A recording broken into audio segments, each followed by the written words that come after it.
मोदी सरकार पर राष्ट्रीय स्तर पर जाति जनगणना कराने का दबाव बढ़ रहा है।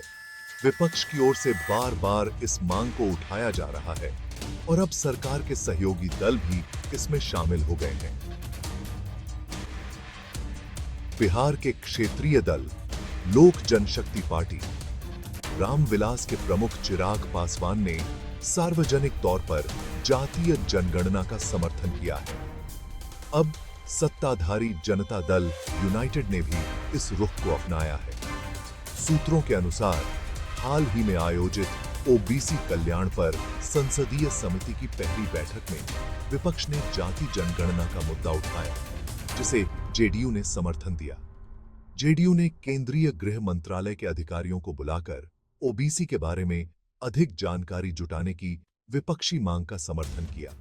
संसदीय समिति की बैठक में गृह मंत्रालय के अधिकारियों की उपस्थिति अनिवार्य थी, क्योंकि जनगणना का कार्य गृह मंत्रालय के अधीन आता है। इस समिति के अध्यक्ष बीजेपी सांसद गणेश सिंह हैं। समिति में विपक्ष के नेताओं जैसे डीएमके के टीआर बालू, कांग्रेस के मणिकम टैगोर और टीएमसी के कल्याण बनर्जी ने जाति जनगणना की मांग की, जिसे जेडीयू के गिरधारी यादव ने भी समर्थन दिया।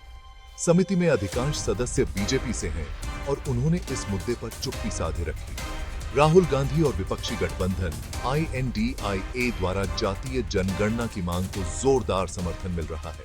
बीजेपी के अंदर महसूस किया जा रहा है कि चुनावी परिणामों में विपक्ष के आरक्षण और संविधान को लेकर दुष्प्रचार का असर पड़ा है।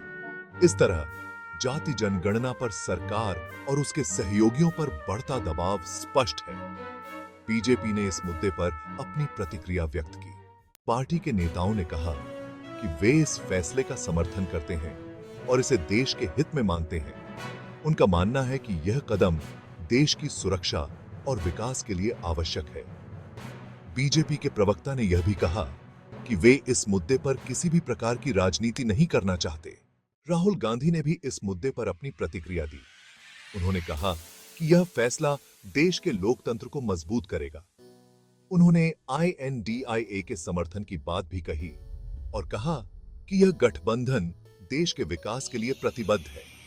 राहुल गांधी ने जनता से अपील की कि वे इस फैसले का समर्थन करें और देश के भविष्य के लिए एकजुट रहें।